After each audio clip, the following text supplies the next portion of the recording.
ನಮಸ್ಕಾರ, very good morning. ನಿಮ್ಮ ಜೊತೆ ನಾನು ಹರೀಶ್ ನಾಗರಾಜು. ರಸ್ತೆ ಅಂಡರ್ ಪಾಸ್ಗಳಲ್ಲಿ ನೀರು, ಇಡೀ ರಾತ್ರಿ ದೊಡ್ಡ ಮಳೆಯ ಅಬ್ಬರ. ವರ್ಣಾರ್ ಭಟ್ಟದಲ್ಲಿ ಕೊಚ್ಚಿ ಹೋಗ್ತಾ ಇದೆ ಬ್ರ್ಯಾಂಡ್ ಬೆಂಗಳೂರು. ಜನರ ಸಂಕಷ್ಟ ಇದ್ದಾರ ಶಾಸಕರು. ಬೆಂಗಳೂರು ಮಳೆಯ ಗ್ರೌಂಡ್ ರಿಪೋರ್ಟ್ ನಿಮ್ಮ ಮುಂದೆ ಇಡ್ತಾ ಇದ್ದೀವಿ. ಈ ಹೊತ್ತಿನ ನ್ಯೂಸ್ ಸ್ಪೆಷಲ್. ವರ್ಣಾರ್ Bhatta, Bengaluru in danger.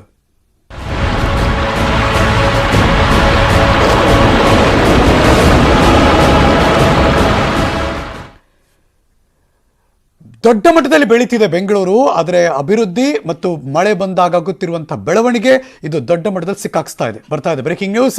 Silicon city ಬೆಂಗಳೂರಿನಲ್ಲಿ ಮತ್ತೆ ರಣಮಳೆ ಹಿಡಿತು. ರಾತ್ರಿ 10 ಗಂಟೆಯಿಂದ ಸತತವಾಗಿ ಗುಡುಗು ಸಹಿತ ಭಾರೀ ಮಳೆ ಆಯಿತು. Breaking news.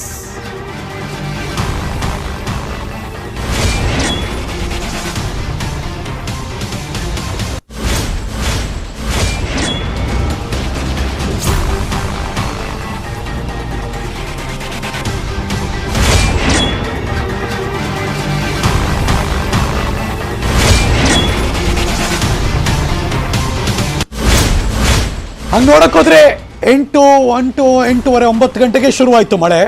ಬಿಡು ನಿಲ್ಲುತ್ತೆ, ಒಂದು 10 ನಿಮಿಷ 15 ನಿಮಿಷ, ಅದು 1 ಅವರ್ ಅನ್ಕೋತಾ ಇದ್ರು. 10 ಆಯಿತು, 11 ಆಯಿತು, 12 ಆಯಿತು.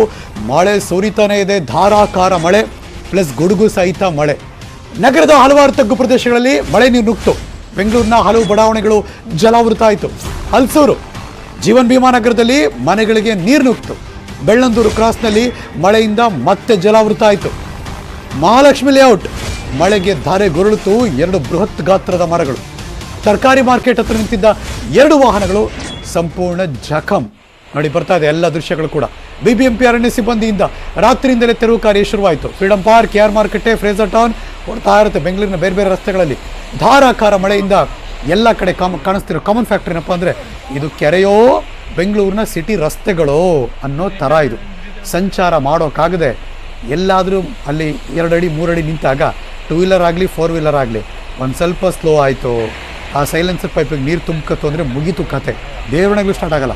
ಇನ್ಯಾರು ಬರಬೇಕು, ಅವಾಗ ಟ್ರಾಫಿಕ್ ಜಾಮ್ ಆಗುತ್ತೆ, ಕಷ್ಟಪಟ್ಟು ತಳ್ಳಬೇಕು. 2 ವೀಲರ್ ಅದನ್ನು ಹೆಂಗೋ ತಳ್ತಾರೆ, ಅದು ಕಷ್ಟನೇ. 4 ವೀಲರ್ ಆದರೆ ಚಾನ್ಸೇ ಇಲ್ಲ. ಸೊ ಈ ಥರದ ಪರಿಸ್ಥಿತಿ. ನಿರಂತರ ಮಳೆ ಮತ್ತಷ್ಟು ಹೆಚ್ಚಾಗ್ತಾ ಇದೆ ರಸ್ತೆ ಗುಂಡಿಗಳು.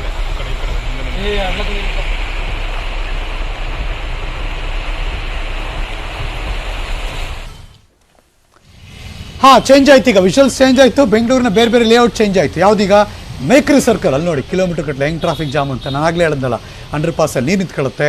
ಅದಾದಮೇಲೆ ನಿಧಾನಕ್ಕೆ ಅದು ಕೆಟ್ಟೋಗ್ಬಿಡುತ್ತೆ, ಅಥವಾ ಮುಂದಕ್ಕೆ ಹೋಗೋಕ್ಕಾಗಲ್ಲ. ಅಥವಾ ಮಳೆ ಬಂದಾಗ ತುಂಬ 2 ವೀಲರ್ಸ್ಗಳು ಅಂಡರ್ ಪಾಸಲ್ಲಿ ನಿಂತ್ಕೋತಾರೆ. ಅವಾಗ ಇವರು ಸರಾಗಿ ಹೋಗೋಕ್ಕಾಗಲ್ಲ. ಅಲ್ಲಕ್ಕೆ ಶುರುವಾಯಿತು ನೋಡಿ. ಅದು ಹೆಂಗೆ ಗಂಟುಗಟ್ಟಲೆ ರಾತ್ರಿ ಆದರೂ ಇದೇ ವಾತಾವರಣ ಮೇಕ್ರಿ ಸರ್ಕಲ್. ಇನ್ನು ಶಾಂತಿನಗರ ಡಬಲ್ ರೋಡ್, ಇದು ಗೊತ್ತು ಸರ್, ಪ್ರತಿ ಸರಿ ತೋರಿಸ್ತಿರಲ್ಲ ಅಂದರೆ ಹೌದು, ಇದೇ ಶಾಂತಿನಗರ, ಇದೇ ಡಬಲ್ ರೋಡ್, ಹಿಂಗೆ ಇರುತ್ತೆ ಕತೆ. ಈಗ ಮತ್ತೊಂದು ಸಾರಿ ಅದೇ ವಿಜುವಲ್ಸ್.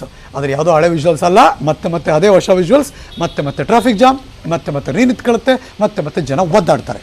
ಲಾಸ್ಟ್ ಹಲಸೂರು, ಜೋಗುಪಾಳ್ಯ, ಅಲ್ಲೂ ಅಷ್ಟೇ ಎಲ್ಲ ಥರ ಒಳ್ಳೆ ಕೆರೆ ನೋಡ್ದಂಗೆ ಅನಿಸ್ತದೆ ನನಗೆ. ಅದೇ ಥರದ ಪರಿಸ್ಥಿತಿ. ನಿನ್ನೆ ರಾತ್ರಿನೂ ನಾನು ಎಲ್ಲೋ ಹೋಗಿ ಮನೆಗೆ ಹೋಗಬೇಕಾದ್ರೂ ಇದೇ ಪರಿಸ್ಥಿತಿಯಲ್ಲಿ ನಾನು ಡ್ರೈವ್ ಮಾಡಿದೆ. ಹಿಂಗೆ ನಾನು ಸಿಗಾಕೊಂಡಿದ್ದೆ. ಹೌದೌದು, ನಾವು ಸಿಗಾಕೊಂಡಿದ್ವಿ ಅಂತ ನೀವು ಎಷ್ಟೋ ಜನ ಹೇಳ್ತೀರಾ. ಇದೇ ಎಲ್ಲರಿಗೂ ಆಗಿರೋ ಅನುಭವಗಳು. ಬೆಂಗಳೂರಿನಲ್ಲಿ ಜೋರು ಮಳೆ ಬಂದಾಗ ಪ್ರತಿಯೊಬ್ಬರಿಗೂ ಇದೇ ಥರ ಆಗಿರುತ್ತದೆ. ಸೇಮ್ ರಿಪೀಟ್ ಅಷ್ಟೇ.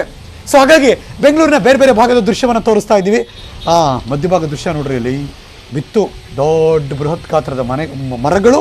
ಆಗ ಆದ ಅನಾಹುತ ಏನಪ್ಪ ಅಂದರೆ, ಅಲ್ಲಿ ಕಾರುಗಳೆಲ್ಲ ಜಖಮಾಯಿತು. ಪುಣ್ಯಕ್ಕೆ ಯಾರೂ ಇರಲಿಲ್ಲ ಅನ್ನೋದಷ್ಟೇ ಮಾಹಿತಿ. ಮಹಾಲಕ್ಷ್ಮಿ ಲೇಔಟ್ ದೃಶ್ಯ ಮಧ್ಯಭಾಗದಲ್ಲಿ ಚೇಂಜ್ ಆಯಿತು ನೋಡಿ. ಇನ್ನು ಎಕ್ಸ್ಟ್ರೀಮ್ ರೈಟ್ ಈಗ ಸರ್ಜಾಪುರದ ಕಡೆ, ಅಲ್ಲಿ ದೊಡ್ಡ ಸಾಫ್ಟ್ವೇರ್ ಕಂಪ್ನಿಗಳು ಆ ಕಡೆ ಎಲ್ಲ ಹೋಗೋರು ಆರಾಮಾಗಿ ಹೋಗ್ತಾರೆ. ಇನ್ನೇನು ತೊಂದರೆ ಇಲ್ಲ ಅಂದರೆ, ಆಯಿತು ನಮಗೆ ಮಳೆ ಬಂದಿದ್ದಕ್ಕೆ 200-300 ಕೋಟಿ ಲಾಸ್ ಆಗಿದೆ ಅಂತೆಲ್ಲ ಪತ್ರ ಬರ್ತಾರಲ್ಲ, ಇದೇ ಕಾರಣಕ್ಕೆ.